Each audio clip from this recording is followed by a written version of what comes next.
Era o aniversário da cidade do ano passado e eu estava tirando foto do desfile quando uma senhora me cutucou. Ela me perguntou se eu era a Mariana que falava na rádio e, quando confirmei, contou que me acompanhava e gostava do meu trabalho. Durante a transmissão do meu TCC, recebi muitas mensagens como essa, não só pelas minhas redes sociais, como pelas da minha mãe. E isso mostra a importância de divulgar as coisas que acontecem mais perto da gente.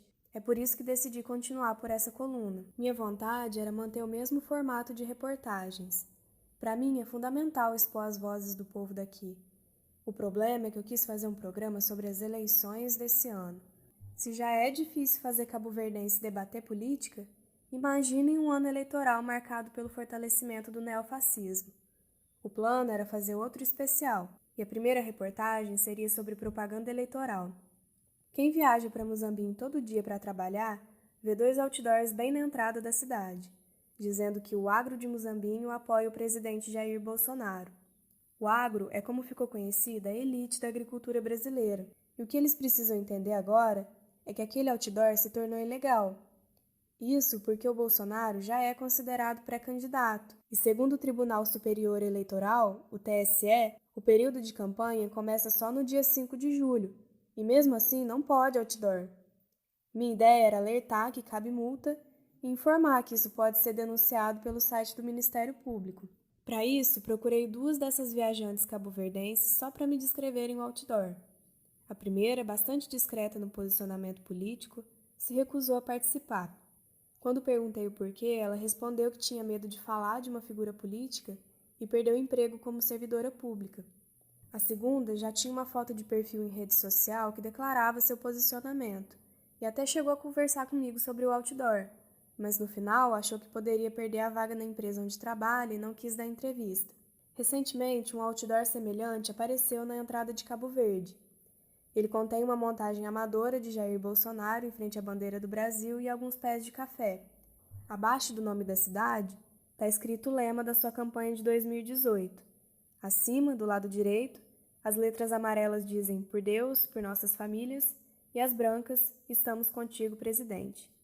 Se as famílias trabalhadoras estão com medo de declararem seu posicionamento político, quais famílias cabo-verdenses são essas que estão apoiando Bolsonaro? Considerando que Cabo Verde está do lado de Muzambinho, e retirando poucas exceções, é possível que as famílias ricas daqui estejam desembolsando para fazer campanha para o atual presidente. Tá claro quem tem o poder de falar em 2022. São as pessoas que têm o privilégio de mostrarem seu posicionamento num cartaz gigantesco, sem perderem o emprego, porque estão ligadas a um cargo importante e garantido. Ou famílias que podem se dar ao luxo de gastar num outdoor e que jamais consideraram passar fome, porque quem vende a comida são elas. E quem trabalha expondo o que é silenciado corre um alto risco. De 2019 para 2020, a FENAGE, Federação Nacional de Jornalistas, apontou que o número de casos de violência contra jornalistas cresceu 105,77%. Eu mesma deixei de fazer postagens pessoais nas minhas redes para proteger a mim e a minha família. Eu tenho medo, mas vou continuar falando.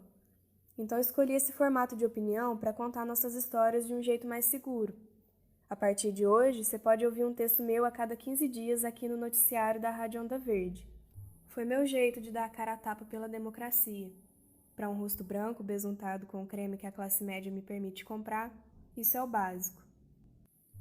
Eu sou a Mariana de Paula Ribeiro e esse foi o Tem Base? A minha coluna sobre as eleições de 2022 para a Rádio Onda Verde. Dá para ouvir esse texto de novo no sábado e ele vai ficar disponível com legendas pelo meu Instagram, @umamariribeiro. Até a próxima! Quem mora na roça já deve ter ouvido falar de proprietário que guarda arma em casa. Se antes a gente tinha dúvida de onde ela foi parar, o curso oferecido no Sindicato dos Produtores Rurais de Cabo Verde no último dia 5 revela que tem arma na gaveta de produtor de café. O minicurso Legítima Defesa com o uso de arma de fogo, aspectos legais, foi uma palestra de cerca de 3 horas, em que o policial Lucas Guilherme da Silva ensinou principalmente aos proprietários de terra cabo-verdenses a usarem armas de fogo em geral. Isso reflete a política feita pelo governo bolsonarista, que facilitou o uso dessas armas ao longo desses 4 anos.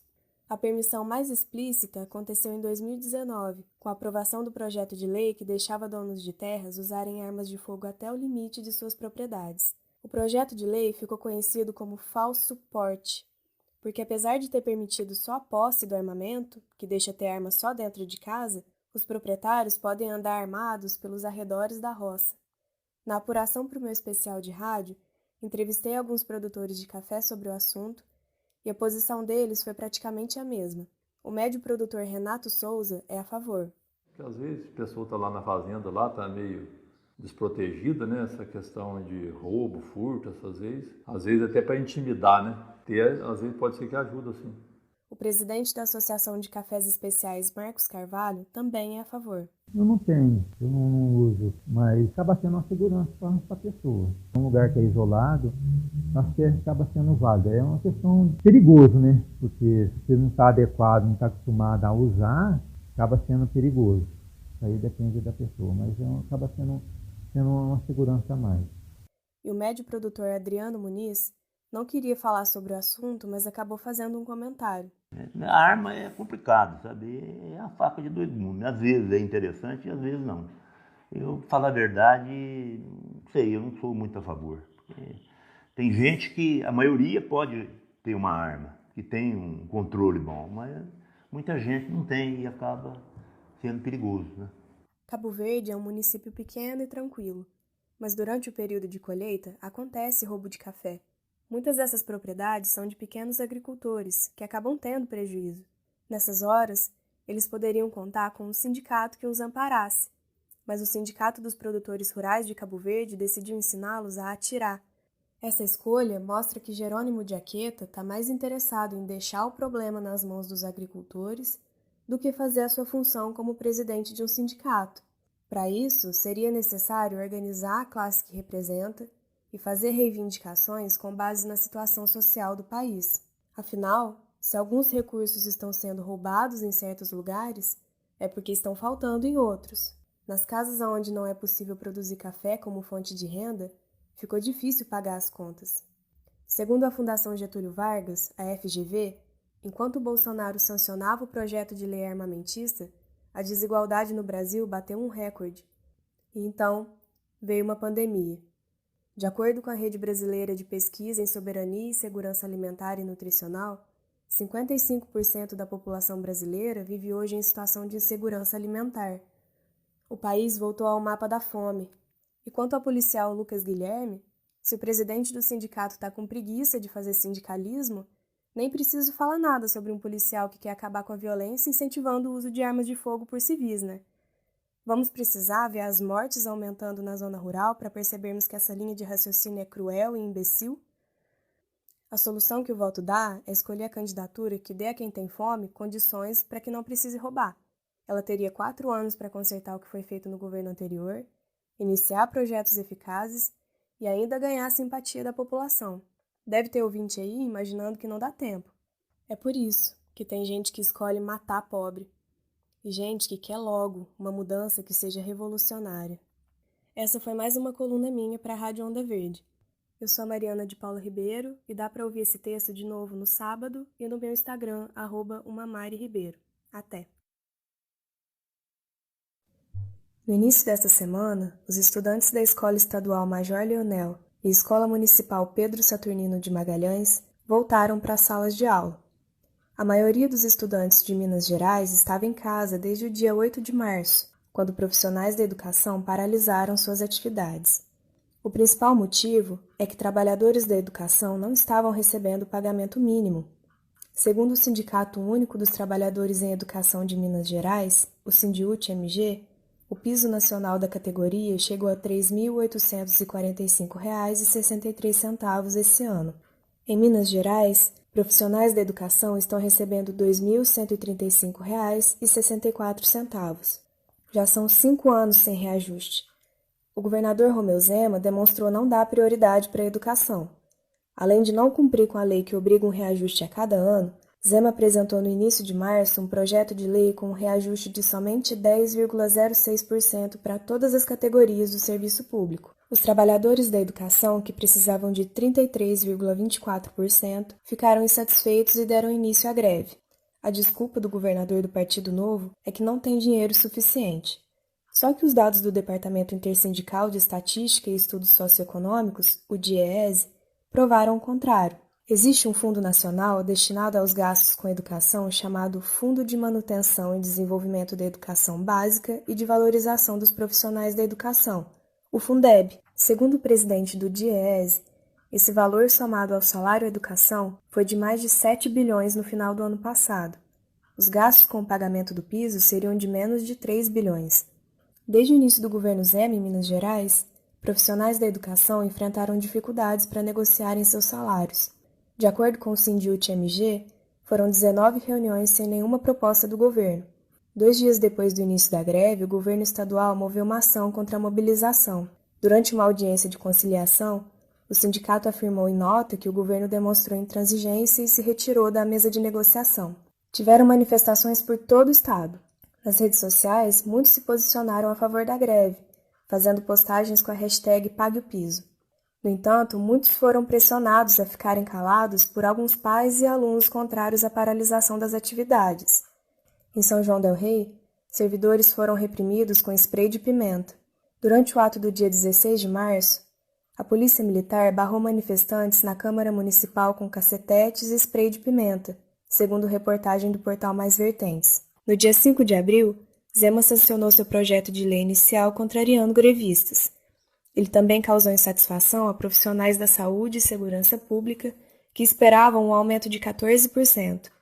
Na semana seguinte, deputados derrubaram o veto por 55 votos a 3, pondo um fim à greve. As escolas agora se preparam para negociar o calendário de reposições, mas a luta ainda não acabou.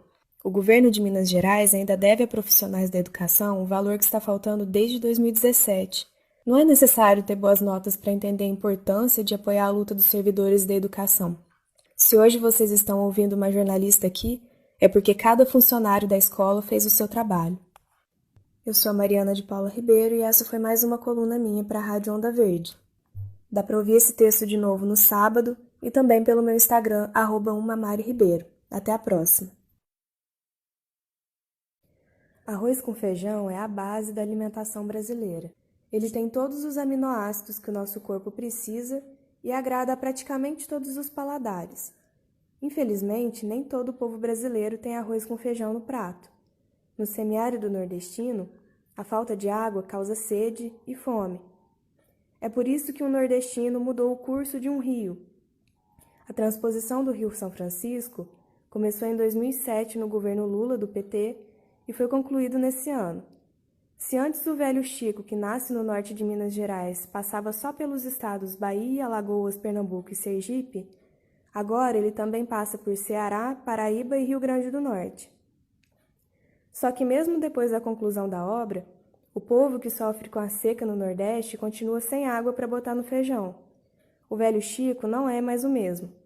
Seu volume escasso passou a prejudicar até mesmo as populações ribeirinhas, que dependem da agricultura de várzea, e o pouco que chega aos novos destinos não é potável, como mostrou reportagem recente da revista Piauí. O problema foi apontado antes mesmo do início do projeto por diversas entidades socioambientais, e o governo petista não deu ouvidos.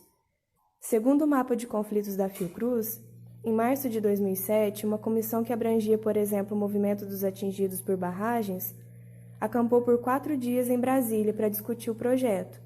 O governo federal não a recebeu. E depois que a obra começou, vários desses grupos também criticaram o uso abusivo da água do rio pela agricultura de larga escala. O biólogo do Instituto Regional da Pesquisa Agropecuária Apropriada, Felipe Sena, disse para o Brasil de Fato em 2020 que o agronegócio é o grande vilão do Rio São Francisco. Mas enquanto estiveram no poder, tanto Lula quanto Dilma deram importância para o agronegócio e também para as hidrelétricas. É por isso que a aliança com o pré-candidato a vice Geraldo Alckmin, do PSDB, gera insatisfação em muita gente. O Chuchu, como ficou conhecido pela sua imagem aguada, representa essa política voltada para grandes organizações. Além disso, quando o assunto é alimentação, o ex-governador não é o melhor exemplo. Foi durante o governo de Alckmin, em São Paulo, que foi descoberta a máfia da merenda. No esquema, deputados tucanos roubavam o dinheiro de suco de laranja das merendas escolares e usavam em suas campanhas. Numa reportagem do jornal Intercept, em 2018, a assessoria de Alckmin alegou que o governo paulista foi só uma vítima e culpou a cooperativa que faz parte do esquema. Tem muita gente animada em ver os discursos enérgicos do Lula de novo, mas boa parte está esperando que o petista não cometa os mesmos erros dos governos anteriores. Lula vai precisar prestar bastante atenção com quem se mistura. No fim das contas, certas coisas são completas por si só. Eu sou Mariana de Paula Ribeiro e essa foi mais uma coluna minha para a Rádio Onda Verde. Dá para ouvir ela de novo no sábado e também pelo meu Instagram, @umamariRibeiro. Até a próxima. Pouca gente lembra que em ano de eleição para presidente, nós também votamos para deputado. Como valorizamos tanto a função representativa, muitas vezes a escolha para a função legislativa acaba ficando para a última hora, mas ela é muito importante. O governo brasileiro é organizado pelo que o cientista político Sérgio Abranches chamou de presidencialismo de coalizão. Como são os deputados federais que propõem e votam novas leis, os partidos se agrupam em coalizões para que as ideias da presidência sejam aprovadas pela maioria. Em 2018, o candidato a deputado federal mais votado em Cabo Verde, Minas Gerais, foi o produtor rural Emidinho Madeira. Segundo dados do Tribunal Superior Eleitoral, um pouco mais de 30% do município votou no candidato do Partido Socialista Brasileiro na época. Antes disso, Emidinho foi deputado estadual em Minas Gerais pelo mesmo partido. Ao longo do seu mandato, Emidinho foi se afastando cada vez mais do seu partido e se alinhando às ideias do presidente Jair Bolsonaro. De acordo com o projeto Basômetro do jornal Estadão, só no seu primeiro ano, o deputado federal votou 88% das vezes a favor do governo atual. Emidinho Madeira foi a favor do projeto que legalizou o uso de armas de fogo nas propriedades rurais em 2019. Também votou sim pela PEC dos agrotóxicos deste ano, que facilita o uso de substâncias tóxicas na produção de alimentos. Vale destacar também seu apoio à PEC do voto impresso, que acabou sendo rejeitada no ano passado, e também a privatização dos Correios, que está tramitando no Senado agora. A família de Emidinho Madeira esteve ligada mais de uma vez a situações de trabalho análogo à escravidão. Segundo reportagem do Brasil de Fato, 15 trabalhadores foram resgatados pelo Ministério do Trabalho na fazenda da cunhada de Emidinho em Muzambinho. A reportagem de Rafaela Dota ainda informa que Emídio Madeira, pai de Emidinho, foi autuado em 2015 e 2016 por manter trabalhadores em regime análogo à escravidão. No total, foram resgatados 74 trabalhadores na fazenda de Emídio Madeira. Durante a janela partidária, período em que representantes atuais têm para mudarem de partido antes da reeleição, Emidinho Madeira deixou o PSB e foi para o Partido Liberal. O PL era o partido de Jair Bolsonaro. Ignorar quem senta na cadeira de deputado federal no Congresso é um tiro no pé. Na nossa democracia representativa, é importante prestar atenção na escolha desse candidato e não se esquecer de que seu mandato dura 4 anos. Eu sou a Mariana de Paula Ribeiro e essa foi mais uma coluna minha para a Rádio Onda Verde. Dá para ouvir ela de novo no sábado e também pelo meu Instagram, @umamariRibeiro. Até! Muita gente não gosta de admitir, mas todo mundo faz fofoca. O que essa grande maioria não sabe é que a fofoca tem lá o seu valor. É por ela que a gente fica sabendo das curiosidades que não são faladas abertamente. O problema é quando a língua do fofoqueiro pinica e acaba aumentando a história. Aí vira mentira. Na internet não é diferente. Tem muita história precisando ser noticiada, mas os jornais que chegam na casa de todo mundo muitas vezes não dão bola. É por isso que as redes sociais se tornaram tão importantes. Todo mundo ganhou mais espaço para falar. Acontece que falar é um trabalho de muita responsabilidade, e quem escuta muitas vezes não está prestando atenção nisso. Ultimamente, se tornou muito comum a divulgação de fake news em redes sociais. Fake news é o termo inglês para notícias falsas, ou, no melhor português, mentira. É aquele link que chama a atenção porque é completamente improvável, ou porque atende a alguma insatisfação que a gente carrega. Só que a fake news não é aquela fofoca despretensiosa. Ela se tornou uma estratégia política. No último dia 4, o jornalista Lucas Neiva revelou um esquema de propagação de fake news no jornal Congresso em Foco. O texto expõe um grupo bolsonarista que articulava a divulgação dessas notícias falsas para influenciar o eleitorado a votar em Jair Bolsonaro. O fórum anônimo, no site 1500 Chan, continha a foto do publicitário nazista Joseph Goebbels, mensagens racistas e falava em criar um sentimento de ódio a Lula. Depois da divulgação da reportagem, o jornalista do Congresso em Foco chegou a receber ameaças de morte pelo grupo denunciado. Mas se engana quem pensa que essas articulações acontecem só nesses sites pouco conhecidos. O Telegram é um aplicativo de mensagens popular, que chegou a ser bloqueado pelo Supremo Tribunal Federal por causa disso. Nele, os grupos bolsonaristas criam canais com milhares de pessoas, onde são publicadas essas notícias inventadas. Os usuários acabam replicando as notícias e essas mentiras são espalhadas numa velocidade assustadora. Apesar de ter sido bloqueado pelo STF em março, atualmente o Telegram tem permissão para funcionar no Brasil e, segundo a Folha de São Paulo, não está colaborando com as investigações de fake news. Fofoqueiro bom é fofoqueiro que vai atrás da história. E é isso que a gente precisa fazer quando recebe uma notícia duvidosa. Quanto mais ela mexe com os nossos ânimos, mais ela precisa de comprovação. Presta bem atenção. Se uma notícia for muito inusitada ou te convence na hora de alguma coisa, pesquisa mais sobre ela. Por mais que a gente sinta falta de algumas histórias no jornalismo convencional, eles continuam sendo as fontes mais confiáveis de informação. Então, se está no G1, na Folha de São Paulo, na BBC ou em vários desses veículos, é porque não é fake news. Mas não é só nesses veículos que mora a qualidade jornalística. Outra maneira de não cair nessa rede de mentiras é escolher algum jornal com credibilidade com o qual você se identifica para acompanhar. Eu estou sempre lendo reportagens do Intercept e do Brasil de Fato, por exemplo. Mas a melhor maneira de comprovar se uma notícia tem credibilidade ou se é fake news é por meio dos projetos de checagem de fatos. A agência Lupa, por exemplo, analisa os fatos duvidosos e publica em seu site com etiquetas. A notícia pode ser verdadeira, falsa, contraditória, exagerada, entre outros.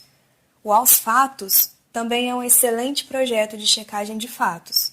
Ele classifica as notícias em verdadeiro, não é bem assim e falso. Informação é um trem importante demais para a gente deixar na mão de qualquer um. E nesse ano, os políticos estão disputando nosso apoio com todas as armas. Proteja-se com o jornalismo mais confiável possível. E se bater vontade de ler uma história mirabolante, melhor procurar pela boa e velha literatura. Eu sou a Mariana de Paula Ribeiro e essa foi mais uma coluna minha para a Rádio Onda Verde. Esse texto vai ficar disponível com legendas pelo meu Instagram, @umamariribeiro, e dá para ouvir de novo aqui no sábado. Até a próxima! Você consegue lembrar o que fez em 2014? Imagino que o que vem à mente não é a fotinha do candidato ao Senado que viu na urna naquele ano. Desde então, é aquela pessoa que tem ocupado a mesma cadeira. Isso porque, apesar de votarmos para essa categoria toda a eleição, a duração do mandato no Senado é de 8 anos. O Antônio Anastasia, por exemplo, lembra bem o que estava fazendo em 2014. O político que era do Partido Social da Democracia Brasileira, o PSDB, e agora está no Partido Social Democrático, o PSD, foi eleito senador naquele ano. Desde então, Anastasia passou a fazer parte do Poder Legislativo, aquele que propõe e vota as leis. O Poder Legislativo no Brasil é chamado de bicameral, que significa 2 câmaras. No início do mês, falei da Câmara dos Deputados Federais, e hoje vou falar da segunda Câmara, o Senado. Para um projeto se tornar lei em todo o Brasil, ele precisa ser aprovado pela Câmara dos Deputados Federais, pelo Senado e pela Presidência da República. A reforma da Previdência de 2019, por exemplo, foi aprovada tanto por Antônio Anastasia e seus colegas quanto pelos deputados. Já o projeto de lei que adia o vencimento das dívidas de agricultores familiares ganhou um sim do senador mineiro e de todo o Senado, mas ainda não foi votado pelos deputados e precisa da decisão deles para chegar ao presidente. Ainda pode acontecer de o Poder Legislativo derrubar o veto do presidente. Foi o que houve com o veto de Jair Bolsonaro ao incentivo à Minha Casa Minha Vida em 2019. Ele retornou para o Senado e Anastasia, junto com seus colegas, disseram não ao presidente. No final do ano passado, o ex-tucano foi eleito para o Tribunal de Contas da União e assumiu em seu lugar o primeiro suplente Alexandre Silveira, do PSD. Alexandre agora é um dos 3 senadores que representam o estado de Minas Gerais e vai ser um dos candidatos para os próximos 8 anos. Em uma entrevista para o jornal Estado de Minas, Alexandre Silveira disse que Bolsonaro o convidou a casar sem namorar. Ele se referiu a um convite feito pelo atual presidente para que ele seja líder do Senado caso Bolsonaro seja reeleito. Só que a maior afinidade de Silveira com a oposição se comprovou, agora que o Partido dos Trabalhadores passou a apoiar sua candidatura. De acordo com o portal Jota, o PT deixou de lançar a candidatura de Reginaldo Lopes para apoiar a do senador do PSD. O motivo é o partido apoiar a candidatura de Alexandre Calil, do PSD, ao governo de Minas, sendo que Calil é um apoiador de Alexandre Silveira. Espero que essa coluna tenha ajudado a entender um pouquinho mais como funciona a nossa democracia representativa e quem anda por lá, para que no futuro não tenha nenhuma falha de memória, ou pior, uma lembrança ruim. Eu sou a Mariana de Paula Ribeiro e essa foi mais uma coluna minha para a Rádio Onda Verde. Ela contou com dados do projeto O Voto dos Senadores, do G1, e vai ficar disponível pelo meu Instagram, @umamariribeiro. Até a próxima! Na última eleição para a Assembleia Legislativa de Minas Gerais, a ALMG, foi eleita a deputada estadual Andréia de Jesus. Andréia é uma mulher negra, atualmente filiada ao Partido dos Trabalhadores. Nessa segunda-feira, ela passou a ter 2 policiais para sua escolta. O motivo? Os 3.500 xingamentos racistas e as 3 ameaças de morte que a parlamentar recebeu. Andréia não tem mais sossego desde novembro do ano passado, um mês depois que 26 pessoas foram mortas numa ação policial em Varginha, a operação conjunta entre Polícia Militar, Polícia Rodoviária Federal e Batalhão de Operações Policiais Especiais, o BOP, tinha como alvo suspeitos de pertencerem a uma quadrilha de roubo a bancos. Nenhum policial ficou ferido.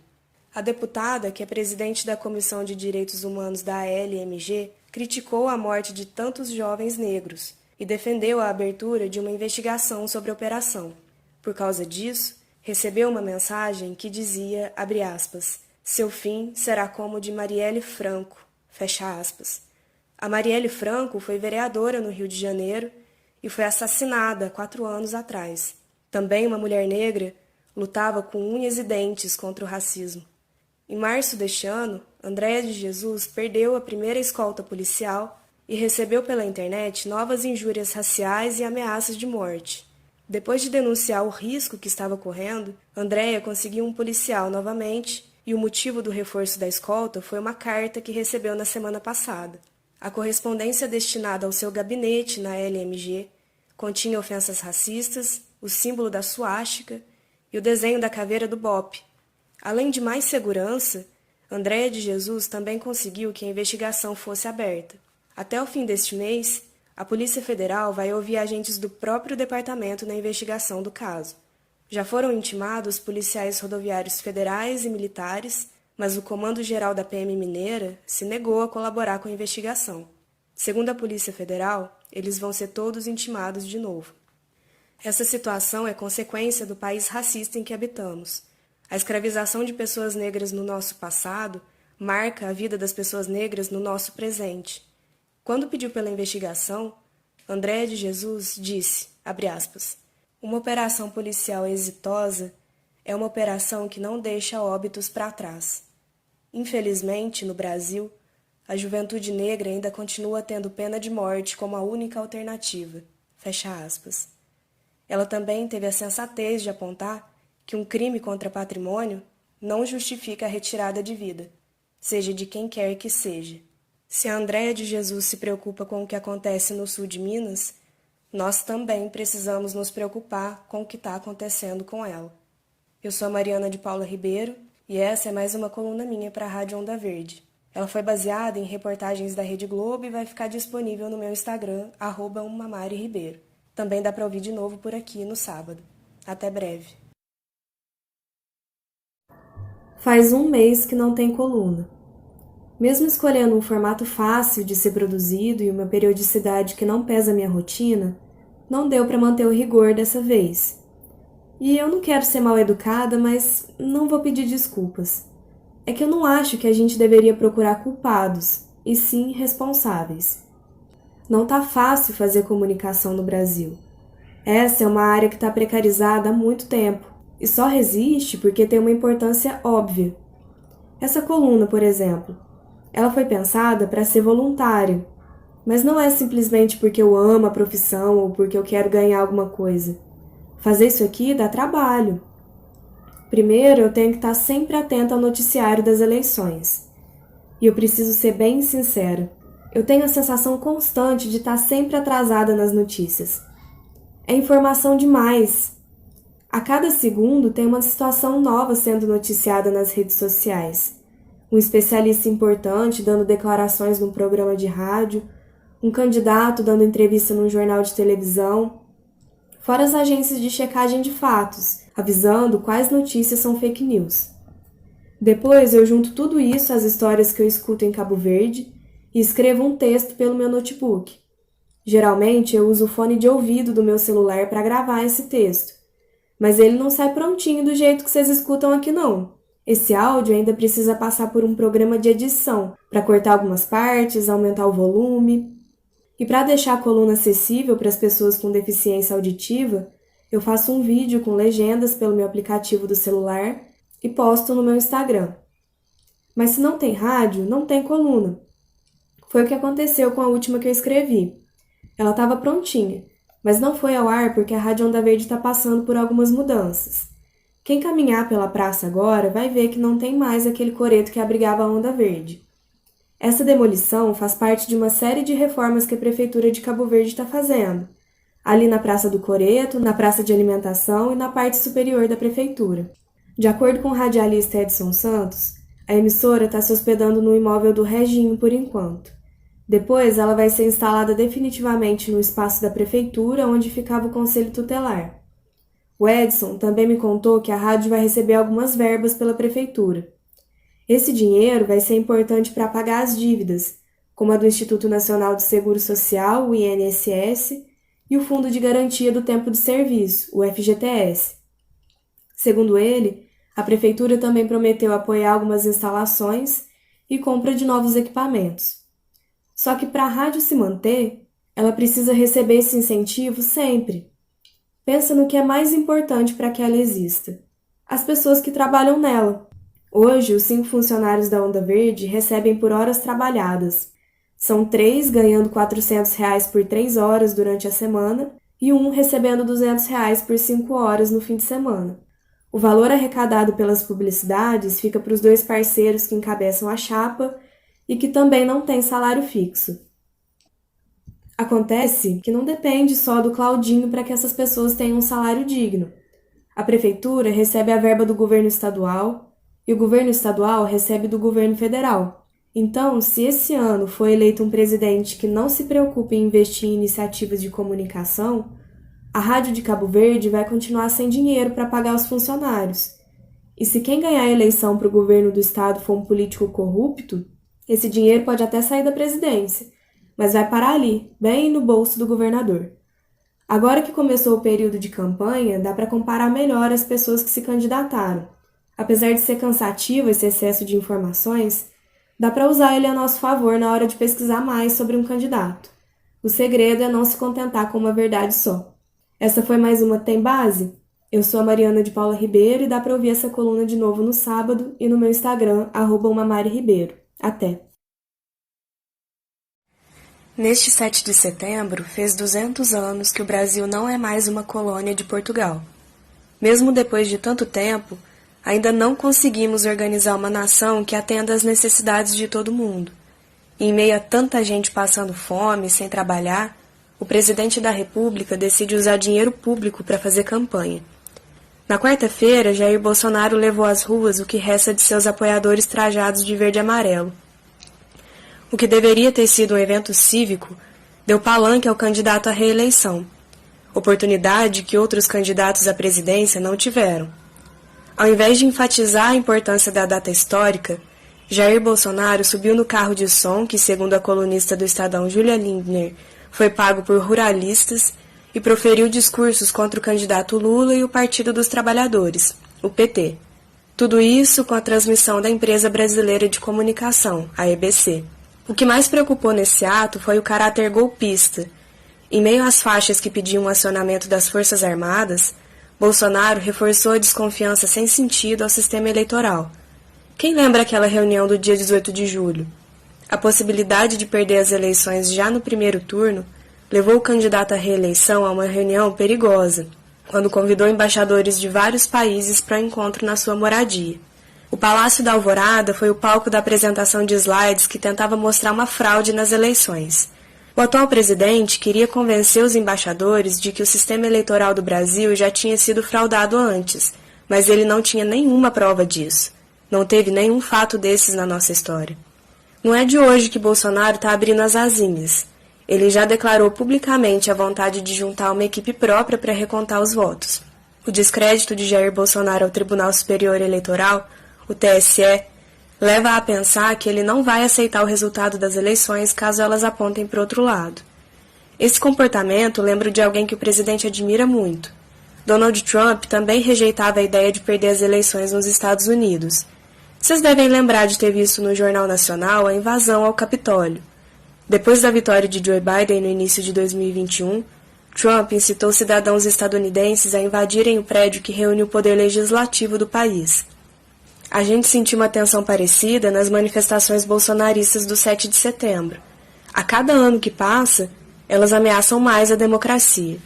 No podcast Café da Manhã do jornal Folha de São Paulo, o consultor político Thomas Traumann comentou o caráter violento dessas manifestações e o temor à segurança dos ministros do TSE, repórteres, agentes de pesquisa e mesários. Muitos dos embaixadores convidados por Bolsonaro falaram ao The New York Times que saíram do Brasil preocupados com o caráter golpista da fala do presidente.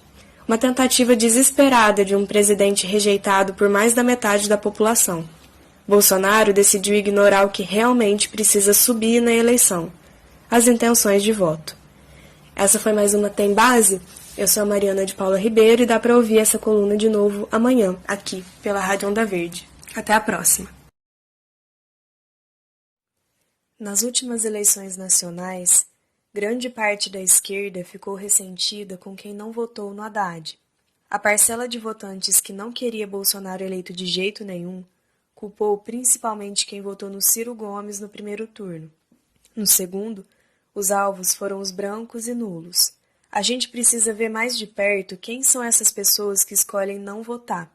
Essa porcentagem pode até ser pequena, mas carrega sua própria complexidade.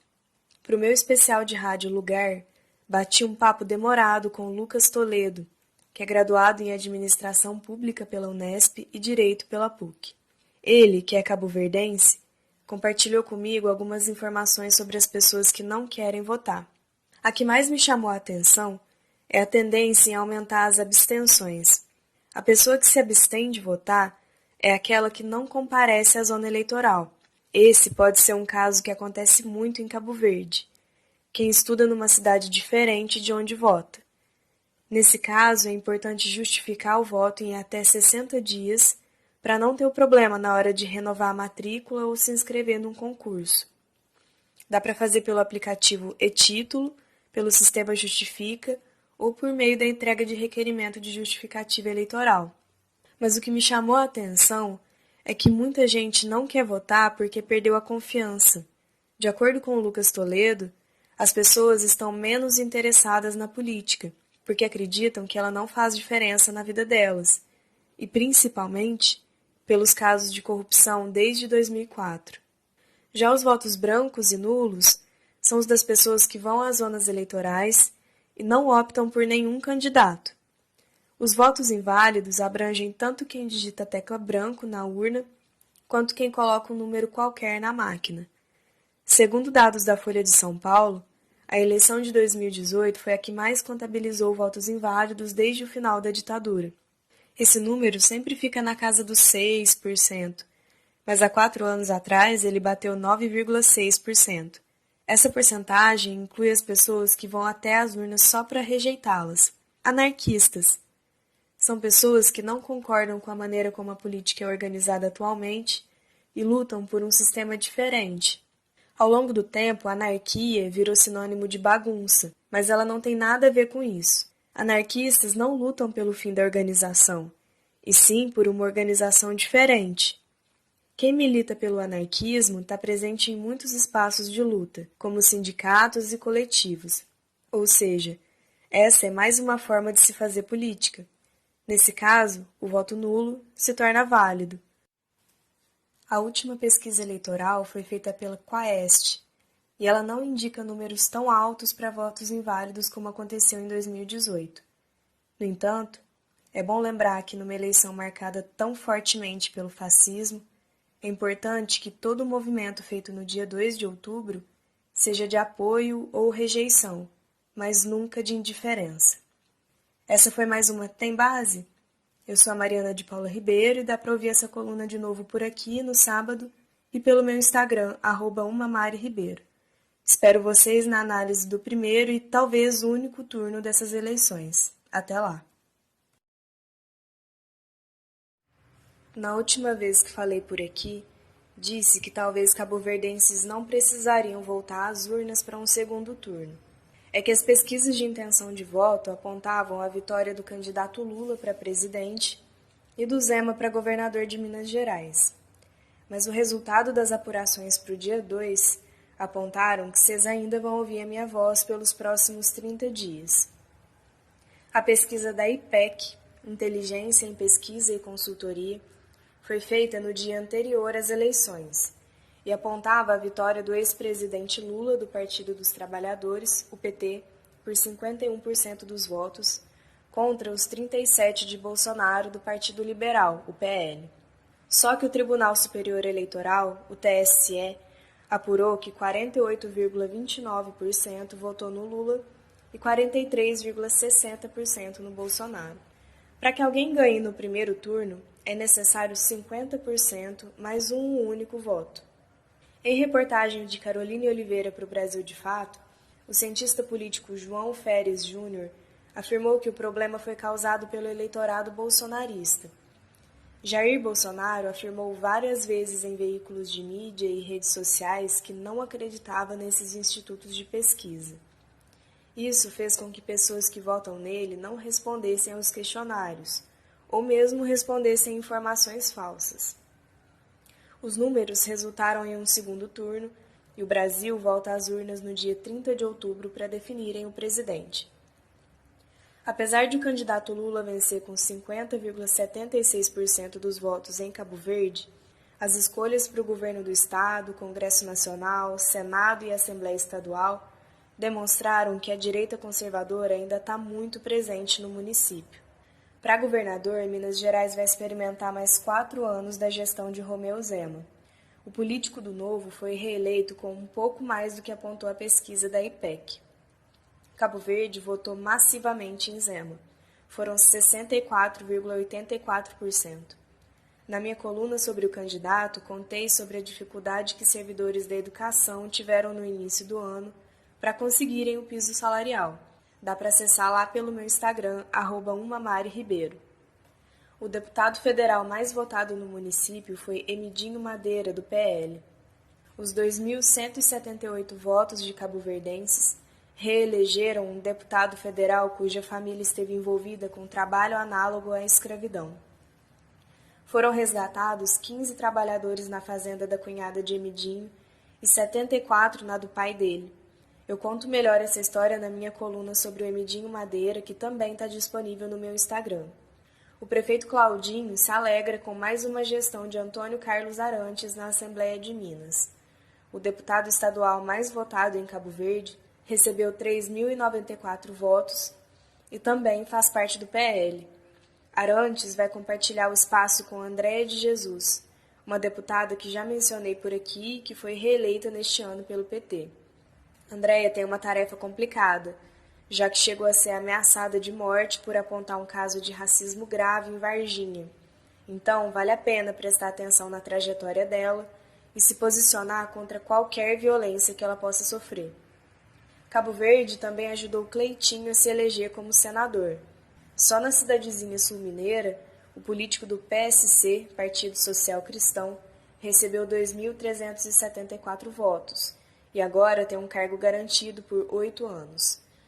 Na última coluna, também comentei a tendência em aumentar o número de pessoas que não querem votar. As pesquisas apontavam um número mais baixo que nas últimas eleições e, de fato, não foram altos. No entanto, em Cabo Verde, o número de abstenções foi altíssimo, batendo 20,66%. Agora que boa parte dos candidatos já foram eleitos, está na hora de saber quem sentou em qual cadeira. Dá para acessar dados como nomes de candidatos e porcentagem de votos pelo site do TSE e também pelo aplicativo Resultados. Eu também levantei muitas informações e dá para consultar todos esses textos pelo meu Instagram, @umamariribeiro. A política que acontece no interior faz sim diferença. Eu sou a Mariana de Paula Ribeiro e essa foi mais uma Tem Base? Jesus Cristo foi um líder religioso que viveu há milhares de anos atrás. A passagem dessa figura cheia de sabedoria e benevolência foi descrita por alguns de seus companheiros mais próximos no livro que nós chamamos de Bíblia. É com base nesses escritos que religiões como a católica e a evangélica funcionam. Mas será que depois de tanto tempo as falas de Jesus continuam sendo respeitadas? Nas eleições de 2022, o nome de Jesus foi citado muitas vezes. Segundo a pesquisa da Datafolha feita na semana passada, praticamente metade das pessoas entrevistadas consideram a religião um fator importante para decidir o voto. É por isso que a coluna desta quinzena vai analisar as atitudes do candidato que tem usado o nome de Jesus em vão. Jair Messias Bolsonaro foi eleito em 2018 graças ao seu discurso religioso, mas também a um esquema de propagação de mentiras. Na sua campanha deste ano não tem sido diferente. Essas notícias falsas que a gente recebe pelo WhatsApp não têm nenhuma apuração jornalística e são financiadas por quem apoia Bolsonaro. De acordo com o portal G1, o próprio filho do presidente, Carlos Bolsonaro, está sendo investigado pelo Tribunal Superior Eleitoral por causa de seu esquema de fake news. Ele tem até sexta-feira desta semana para se manifestar sobre o assunto. Para quem anda por aí se apoiando no que Jesus disse, Bolsonaro está no mínimo contraditório. Numa conversa com judeus descendentes de Abraão, Jesus lhes disse para permanecerem firmes no que ele prega. E em João capítulo 8, versículo 32, diz: "E conhecerão a verdade, e a verdade os libertará." Bolsonaro também mentiu quando disse que não existe fome para valer no Brasil. Segundo um relatório da ONU feito em julho deste ano, 61 milhões de brasileiros passam fome no governo bolsonarista. Isso vai contra uma das histórias mais conhecidas de Jesus, os milagres de multiplicação dos pães. No capítulo 8, versículos de 1 a 9, Marcos conta que Jesus estava num lugar desértico, com 5 pães, 2 peixes e uma multidão faminta. O discípulo escreve que Jesus multiplicou a comida e as pessoas ficaram satisfeitas. A segunda vez foi registrada por Mateus, no capítulo 15, versículos 32 a 39. Na ocasião, Jesus disse: "Tenho compaixão da multidão, porque já está comigo há 3 dias e não tenho que comer, e não quero despedi-la em jejum para que não desfaleça no caminho." A compaixão que Jesus demonstra pela multidão nunca foi vista em Jair Bolsonaro. Exemplo disso é o vídeo da Câmara dos Deputados que mostra a conversa entre Bolsonaro e o maior líder de crime organizado na época. Nele, o até então deputado diz amigavelmente para o líder do PCC, Marcola, que defende pena de morte e também concorda com a chacina que aconteceu no Carandiru, em que 111 presos, na maioria negros, foram assassinados. Nas próprias palavras de Jair Bolsonaro, abre aspas, "No dia em que eu for ditador deste país, vamos resolver esse problema. Pode ter certeza disso aí. Democraticamente, não vamos resolver nunca. É a mesma coisa de chover no molhado." Fecha aspas. No mesmo vídeo, Bolsonaro ameniza uma fala sobre estupro, o que nos lembra as inúmeras alegações que fez contra as mulheres. A última delas foi ao canal de YouTube Paparazzo Rubro Negro, em que o presidente confessa ter pedido para ir à casa de menores de idade venezuelanas ano passado em Brasília. Segundo Jair Bolsonaro, as meninas estavam vestidas como prostitutas e, abre aspas, pintou um clima, fecha aspas. Numa reportagem do Brasil de Fato, essas meninas de 14 e 15 anos disseram que só estavam reunidas para um curso de corte de cabelo e design de sobrancelhas. A fala rendeu uma notícia-crime e Bolsonaro pode ser investigado por apologia à pedofilia. Mateus é o discípulo de Jesus que escreve na Bíblia sobre o maior mandamento. No capítulo 18, entre os versículos 34 a 40, ele conta que um dos fariseus pergunta qual mandamento seria o mais importante. E Jesus responde, abre aspas, ame o Senhor, o seu Deus, de todo o seu coração, de toda a sua alma e de todo o seu entendimento. Este é o primeiro e maior mandamento. E o segundo é semelhante a ele. Ame o seu próximo como a si mesmo. Destes dois mandamentos dependem toda a lei e os profetas. Fecha aspas. Jair Bolsonaro pode governar por si mesmo, por sua família, pelos homens ricos que pagam a sua campanha. Mas uma coisa já foi comprovada: ele não governa por nós. Eu sou a Mariana de Paula Ribeiro e essa foi mais uma coluna minha sobre as eleições de 2022. Ela vai ser divulgada de novo pela Rádio Onda Verde no sábado e também fica disponível pelo meu Instagram, @umamariribeiro. Espero vocês na análise do segundo turno.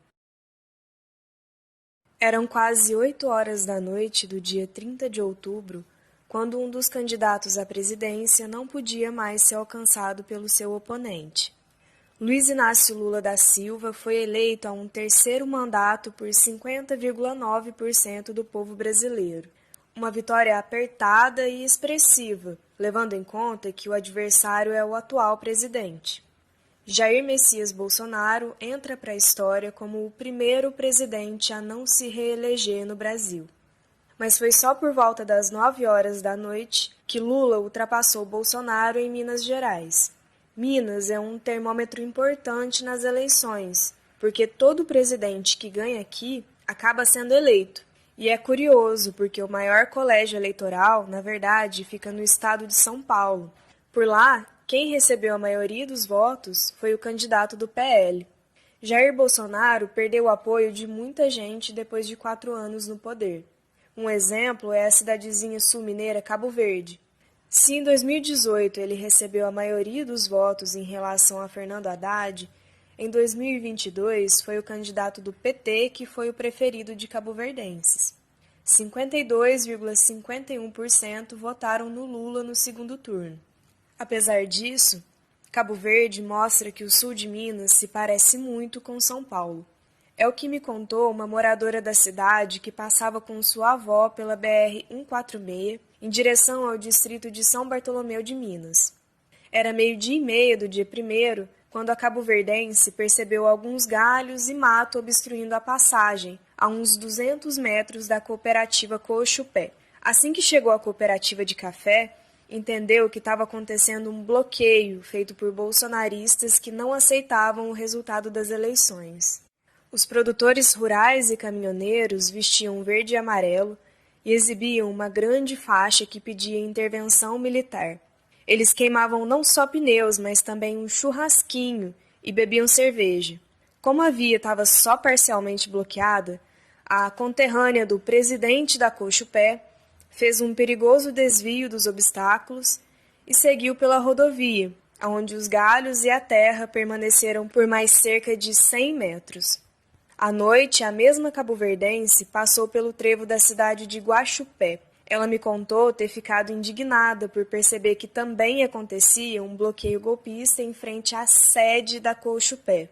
Uma representante comercial também presenciou bloqueios golpistas no sul de Minas. Ela pegou um ônibus em São Paulo capital e viajou para a mineira Poços de Caldas no dia seguinte às eleições. A noite já estava caindo quando a passageira foi barrada no marco divisório entre São Paulo e Minas Gerais.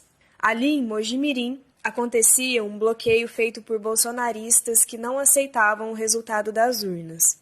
A representante presenciou a tentativa de 2 ambulâncias de passarem pelo bloqueio. Depois de esperar muito tempo, a porta de uma delas foi aberta e deu para ver que ela transportava uma criança. Incomodada, a trabalhadora foi até lá e sugeriu que ligassem a sirene. Mesmo com a sirene ligada e os carros retidos dando passagem, os bolsonaristas não permitiram que a ambulância seguisse seu caminho. Só depois de 1 hora é que as ambulâncias conseguiram sair.